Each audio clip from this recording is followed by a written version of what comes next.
Hello everyone. யாராவது இங்கிலீஷில் நம்மக்கிட்ட கேள்வி கேட்டால் பதில் எப்படி சொல்கிறது அப்படின்னு சொல்லி நிறைய பேருக்கு தயக்கம் இருக்குது.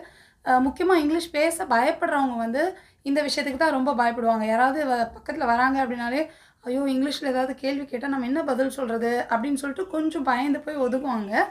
அந்த மாதிரி பயப்படாமல் ரொம்ப காமனாக நம்ம அடிக்கடி கேட்குற இங்கிலீஷ் கேள்விகளுக்கு எவ்வளோ ஈஸியாக அழகாக பதில் சொல்லலாம் அப்படின்னு சொல்லிட்டு இன்னைக்கு பார்க்கலாம். Spoken English fluency training course April 4th Monday start ஆகுது. நீங்கள் ஜாயின் பண்ணணும்னு நினச்சிங்கன்னா ஃபர்தர் டீட்டெயில்ஸ்க்கு இந்த நம்பருக்கு வாட்ஸ்அப் பண்ணுங்கள். சில நேரம் சில பேரை நம்ம பார்த்தோம் அப்படின்னா, யாராவது கேள்வி கேட்குறாங்க அப்படின்னா முக்கியமாக இந்த எஸ் எஸ் நோ நோ அப்படின்னு சொல்லி இந்த எஸ் நோ வச்சே சமாளிச்சுட்டு இருப்பாங்க. பட் இந்த எஸ் நோ தவிர வேறு என்னெல்லாம் நம்ம வந்து ரொம்ப ஈஸியாக அழகாக நம்ம வந்து பதில் சொல்லலாம் அப்படின்னு சொல்லிட்டு பார்க்கலாம். இப்போ ஃபஸ்ட்டு கொஸ்டின் நம்ம பார்த்தோம் அப்படின்னா, டு யூ லைக் இட்? இந்த டு யூ லைக் இட்ன்றது ரொம்ப காமனான ஒரு கொஸ்டின் தான். அதாவது உனக்கு இது பிடிக்குமா அப்படின்னு யாராவது கேட்குறாங்க. டு யூ லைக் இட் அப்படின்னு சொல்லிட்டு கேட்குறாங்க. ஒன்று நம்ம பிடிக்கும்னு சொல்லலாம், இல்லை பிடிக்காதுன்னு சொல்லலாம், இல்லைனா ஓரளவுக்கு அப்படின்னு சொல்லலாம். ஸோ இந்த எஸ் ஆர் நோ தவிர எப்படிலாம் சொல்லலான்னு பார்க்கலாம். ஃபர்ஸ்ட் ஒன், எஸ் ஐ டூ. இந்த எஸ் கூட சேர்த்து ஐ டூ அப்படின்னு சொன்னோம் அப்படின்னா எனக்கு பிடிக்கும் அப்படின்னு சொல்கிறதுக்கு எஸ் ஐ டூ அப்படின்னு சொல்லிட்டு சொல்லலாம். நெக்ஸ்ட் ஒன், இப்போ எனக்கு பிடிக்காது அப்படின்னு சொல்கிறதுக்கு no I don't. I don't அப்படின்னு சொல்லலாம். ரொம்ப பெருசாக நம்ம வந்து அதுக்கு சென்டென்ஸ் எல்லாம் நம்ம ஃப்ரேம் பண்ண வேண்டாம். டு யூ லைக் இட் அப்படின்னு கேட்டால் ஐ டூ அப்படின்னு சொல்லலாம். இல்லை பிடிக்கலை அப்படின்னா ஐ டோன்ட் அப்படின்னு சொல்லிட்டு சொல்லிக்கலாம். இந்த எஸ் கூட சேர்த்தும் சொல்லலாம், இல்லை எஸ் இல்லாமனாலும் ஐ டூ அப்படின்னு சொல்லிக்கலாம். பிடிக்கலை அப்படின்னா ஐ டோன்ட் அப்படின்னு சொல்லிக்கலாம். இப்போ வந்து ரெண்டும் இல்லாமல் ஓரளவுக்கு அப்படிங்கிற மாதிரி ஒரு ஓரளவுக்கு பிடிக்கும், ஓரளவுக்கு செய்வேன், இப்படியெல்லாம் சொல்லணும் அப்படின்னு நினைக்கிறதுக்கு கைண்ட் ஆஃப் அப்படின்னு சொல்லிட்டு சொல்லிக்கலாம்.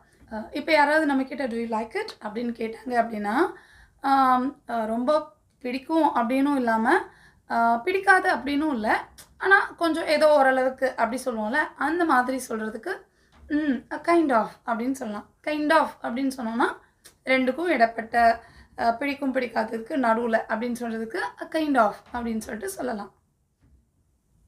Next one, what's going on. Watts going on அப்படின்றது ரொம்ப காமனான ஒரு கொஸ்டின். என்ன நடந்துட்டுருக்கீங்க அப்படின்னு சொல்லிட்டு கேட்குறோம். யாராவது நம்ம ஃப்ரெண்ட்ஸ் கிட்டே என்னடா நடந்துட்டுருக்கீங்க அப்படின்னு கேட்குறாங்க அப்படின்னா, ஒன்றும் இல்லை எல்லாம் அதே பழைய விஷயந்தான் அப்படின்னு சொல்கிறதுக்கு நத்திங் சேம் ஓல்டு அப்படின்னு சொல்லலாம். சேம் ஓல்டு அப்படின்னா எப்போ நம்ம செய்கிற அதே விஷயந்தான், புதுசாக ஒன்றும் செய்யலை அப்படின்னு சொல்கிறதுக்கு சேம் ஓல்டு அப்படின்னு சொல்லிட்டு பதில் சொல்லலாம். Next one, what's going on அப்படிங்கிறதையே கொஞ்சம் வேறு விதமாக ஹே வாட்ஸ்அப் அப்படின்னு சொல்லிட்டு கேட்கலாம். வாட்ஸ்அப் அப்படிங்கிறது ரொம்ப கேஷுவலாக ஃப்ரெண்ட்ஸ்குள்ளே கேட்குறதுக்கு, இந்த என்ன நடக்குது அப்படின்னு கேட்குறதே கூட ஹே வாட்ஸ்அப் அப்படின்னு சொல்லிட்டு கேட்கலாம்.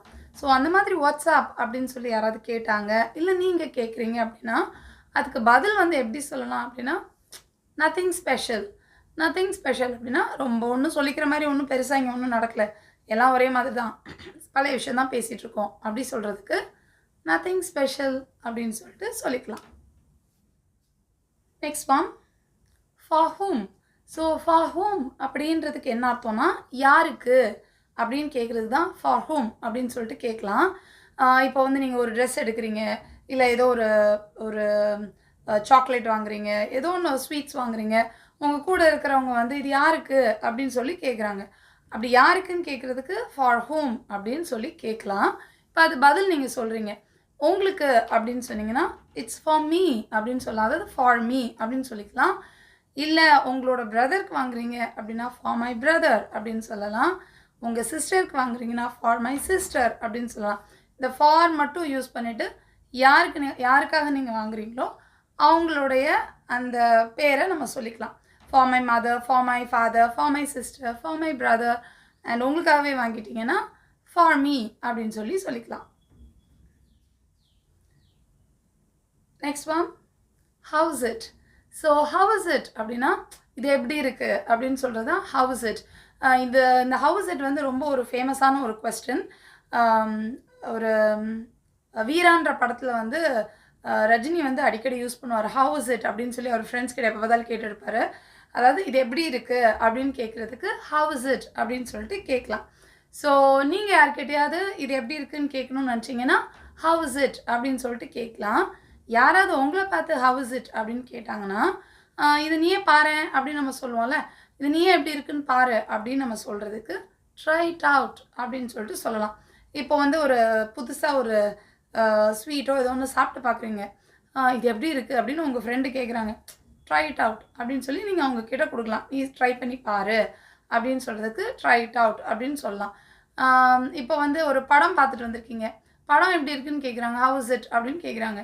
அதுவுமே கூட நீங்கள் யூ ட்ரை இட் அவுட் அப்படின்னா நீ போய் பாரு அப்படின்னு அர்த்தமாயிரும். எந்த ஒரு விஷயமா இருந்தாலும் அதுக்கேற்ற மாதிரி இந்த அர்த்தம் வந்து மாறிக்கும். ஹவ் இஸ் இட் அப்படின்னு கேட்கும்போது நீங்கள் ட்ரை இட் அவுட் அப்படின்னா நீயே செஞ்சு பாரு, படம்னா நீயே போய் பாரு அப்படின்னு அர்த்தமாயிரும். ஒரு சாப்பிட்ற விஷயத்தை பற்றி எப்படி இருக்குன்னு கேட்டாங்கன்னா நீயே சாப்பிட்டு பாரு அப்படின்ற மாதிரி அந்த சிச்சுவேஷனுக்கு தக்க ட்ரை இட் அவுட் அப்படின்ற இந்த ஃப்ரேஸுக்கு அர்த்தம் வந்து மாறிக்கும். ஸோ நீங்கள் என்ன சிச்சுவேஷனோ அதுக்கேற்ற மாதிரி நீங்கள் ட்ரை இட் அவுட் அப்படின்னு சொல்லிட்டு சொல்லிடலாம். Next question, since when. Since when அப்படின்னா எப்போதிலிருந்து, ஏதோ ஒரு விஷயம் வந்து இது எப்போதிலிருந்து நடக்குது அப்படின்லாம் கேட்குறதுக்கு சின்ஸ் வென் அப்படின்னு சொல்லிட்டு ரொம்ப ஷார்ட்டாக கேட்கலாம். ஸோ யாராவது உங்ககிட்ட சின்ஸ் வென் அப்படின்னு கேட்டாங்க அப்படின்னா இப்போ திங்கக்கிழமையிலேருந்து நடக்குது அப்படின்னு சொல்கிறதுக்கு சின்ஸ் மண்டே அப்படின்னு சொல்லலாம். இல்லை ஜனவரி மாதத்துலேருந்து நடக்குது அப்படின்னு சொல்கிறதுக்கு சின்ஸ் ஜான்வரி அப்படின்னு சொல்லலாம். இப்போது 2020லேருந்து நடக்குது அப்படின்னா சின்ஸ் 2020 அப்படின்னு சொல்லலாம். இதில் முக்கியமாக ஞாபகம் வச்சுக்க வேண்டியது, சின்ஸ் யூஸ் பண்ணோன்னா அந்த ஸ்டார்டிங் டைமை தான் சொல்லணுமே தவிர ஒரு டியூரேஷன் சொல்லக்கூடாது. இப்போ வந்து 2 வருஷமாக நடக்குது அப்படின்றதுக்கு சின்ஸ் 2 இயர்ஸ் அப்படின்னு சொன்னால் அது தப்பு, அப்படி சொல்லக்கூடாது. பட் 2 வருஷத்துக்கு முன்னாடி சின்ஸ் 2020 அந்த மாதிரி ஸ்டார்டிங் டைம் எதுவோ அதுலேருந்து சொல்லிக்கலாம். Since Monday, since January, since 2020 அந்த மாதிரி ஸ்டார்டிங் டைம் என்னவோ அதுலேருந்து சொல்கிறதுக்கு சின்ஸ் யூஸ் பண்ணி நீங்கள் சொல்லிக்கலாம். Next one, who knows. Who knows அப்படிங்கிறது வந்து ஒரு கேள்வியும் நானே பதிலும் நானேங்கிற மாதிரியான ஒரு கொஷின் இது. ஹூ நோஸ் அப்படின்னா யாருக்கு தெரியும் அப்படின்ற மாதிரி ஒரு கேள்வி. இப்போ ஒரு விஷயத்தை பற்றி உங்ககிட்ட உங்கள் ஃப்ரெண்டு கேட்குறாங்க, உங்களுக்கு தெரியல, சரி இப்போ இது யாருக்கு தெரியும் அப்படின்னு சொல்லிட்டு கேட்குறாங்க. இப்போ யாருக்கு தெரியும் அப்படின்னு கேட்குறதுக்கு ஹூ நோஸ் அப்படின்னு சொல்லிட்டு கேட்கலாம். இதே இது நீங்கள் இப்போ பதில் சொல்கிறீங்க, பதிலுக்கும் வந்து நம்ம சம்டைம்ஸ் சொல்லுவோம் யாருக்கு தெரியும் அப்படிமோ, அதாவது எனக்கு தெரியாது இல்லை யாருக்கும் தெரியாது அப்படின்னு சொல்கிறதுக்கு யாருக்கு தெரியும் அப்படின்னு சொல்லிட்டு சொல்லுவோமா. அதனால இந்த ஹூ நோஸையே நீங்கள் திருப்பி பதிலாகவும் சொல்லலாம், ஹூ நோஸ் அப்படின்னு சொல்லிட்டு சொல்லலாம். இதுக்கு வந்து நம்ம டோன் மட்டும் கொஞ்சம் சேஞ்ச் பண்ணணும். ஒரு கேள்வியாக யாருக்கு தெரியும் அப்படின்னு கேட்குறதுக்கு ஹூ நோஸ் அப்படின்னு சொல்லிட்டு கேட்கலாம்.